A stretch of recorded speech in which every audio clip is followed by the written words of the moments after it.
E aí pessoal, beleza? Eu espero que sim, eu sou o Pedro Tabet e esse aqui é o canal Tretologia Reformada. E eu estou aqui para gravar uma série de vídeos sobre os reformadores e os pré-reformadores, já que estamos entrando na Semana da Reforma Protestante. E hoje nós vamos falar sobre uns grandes nomes da pré-reforma. Estou falando de Pedro Valdo, sim, aquele que deu origem ao movimento dos valdenses. Mas, antes de começarmos o vídeo, eu gostaria de te pedir 4 coisas. Se inscreve no canal, deixa o teu like, ativa o sininho das notificações e compartilha esse vídeo com os teus amigos, em grupos de WhatsApp, enfim, ajuda esse canal a crescer e a propagar a história desse grande nome, que é Pedro Valdo, que deu origem ao movimento dos valdenses, né? Então, sem mais enrolações, bora pro vídeo.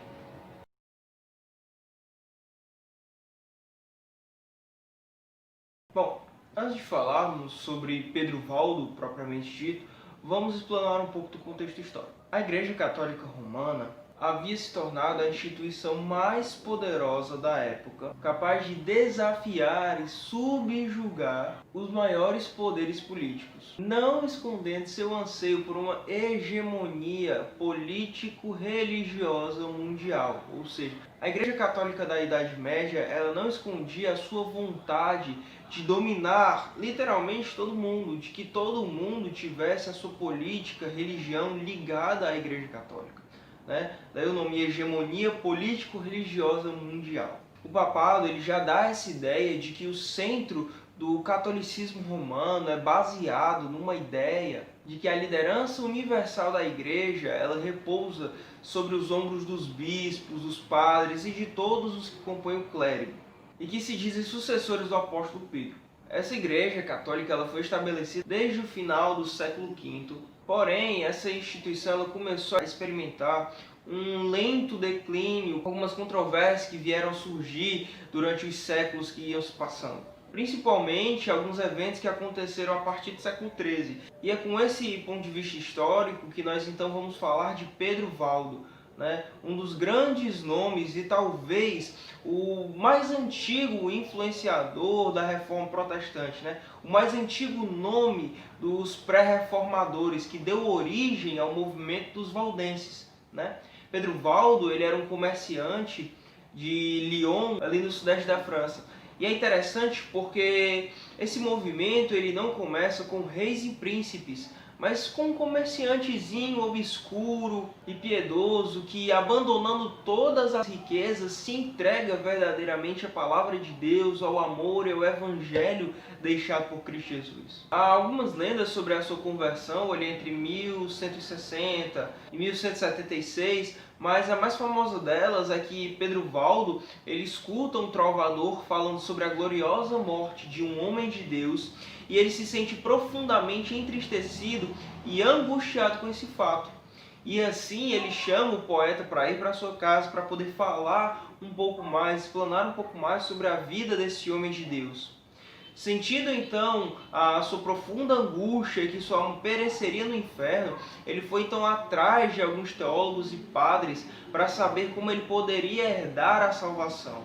E dentre essas conversas, a que mais lhe chamou a atenção foi a citação de Mateus, no capítulo 19, do verso 16 ao 21 mais ou menos, quando fala sobre o jovem rico. E é interessante porque essa passagem ela traz muita referência com Pedro Valdo, né, que antes da sua conversão era um homem que vivia nos prazeres, o amor ao dinheiro, o seu apego ao dinheiro, mas que ouviu a mensagem de Cristo e aí converge um pouco com o jovem rico, porque Pedro Valdo se arrepende e então ele vende os seus bens e doa aos pobres, e aí já entra um ponto importante da sua teologia, o desapego aos bens materiais. Das riquezas que ele obtém em vida, ele vende tudo, dá uma parte aos pobres, e isso lembra muito Zaqueu, o publicano, quando teve um encontro verdadeiro com Cristo, ele se arrepende, vende os seus bens e dá o lucro aos pobres. Justamente é isso que Pedro Valdo faz. O Valdo ele vende tudo que ele tem, dá uma parte aos pobres, a outra parte ele paga algumas pessoas que ele devia, e outra pequena parcela ele paga 2 monges para traduzirem porções do Novo Testamento para a sua língua, o franco-provençal. E é interessante que sobre essa questão de ajudar os pobres, Pedro Valdo ele alimentou durante 3 dias, durante uma fome que houve naquela região, vários mendigos com pão, carne e vegetais. Isso mostra sua piedade. Após vender tudo que ele tinha, dá para ver que ele tinha muitas posses, ao ponto dele conseguir sustentar durante 3 dias os pobres daquela cidade. Alguns pontos da sua pregação eram o retorno às Escrituras, o batismo de adultos, o credo batismo, uma vida simples com uma austeridade moral, desapego ao dinheiro e, consequentemente, aos bens materiais. E a sua maior característica dos valdenses, não somente Pedro Valdo, mas de seus seguidores, era a sua vida piedosa e a sua evangelização itinerante. Então, eles viviam uma vida piedosa e continuamente pregando o Evangelho, evangelizando pessoas e falando de Cristo. E retornando um pouco sobre o desapego aos bens materiais, durante uma festa que estava tendo na Igreja Católica, Pedro Valdo ele lança o seu dinheiro, ele lança dinheiro aos pobres e ele brada uma passagem que se encontra em Mateus 6,24, que ele diz: ninguém pode servir a 2 senhores, Deus e Mamon. Os seus amigos, ao verem e ouvirem isso, pensam que ele está louco, fogem dele, mas mesmo assim ele não se importa e vai para um lugar mais alto e diz o seguinte: meus compatriotas e amigos, não estou louco como pensam, mas estou me vingando de meus inimigos, que me fizeram escravo, pois sempre tive mais cuidado com o dinheiro do que com Deus, e servi a criatura no lugar do Criador. Sei que muitos me acusarão por agir abertamente, mas eu faço isso por minha própria conta e por vós. Na minha conta, pois quem me ver de agora em diante possuindo algum dinheiro irá dizer que eu estou louco, e por vós, de modo que aprendam a colocar esperança em Deus e não em ricos. Ou seja, a sua atitude estava mostrando: o dinheiro de nada vale, eu, como rico, nada sou. Coloquem a sua esperança em Deus. Não adianta servir 2 senhores, a Deus e a Mamon. Sirvam antes a Deus. Então Pedro Valdo ele estava certo quando ele disse que ele seria perseguido, porque por conta da sua vida piedosa, da sua prática religiosa, da sua pregação, ele começou então a ser perseguido pela Igreja Católica. Ao contrário do que muitos pensam, ele não planejava fazer uma separação da Igreja Católica. Pelo contrário, ele gostaria de retornar aos princípios basilares do Evangelho, a vida de piedade, a evangelização, o retorno às Escrituras, tudo isso que eu falei a vocês. O interessante é que durante todo esse tempo em que Pedro Valdo e seus seguidores estiveram na ativa, eles conseguiram em torno de 35 mil seguidores, ou seja, eles conseguiram atingir um objetivo. Eles conseguiram que naquele momento, aquele marco ali, o movimento mais antigo que se tem de uma reforma dentro da Igreja Católica conseguiu alcançar 35 mil pessoas.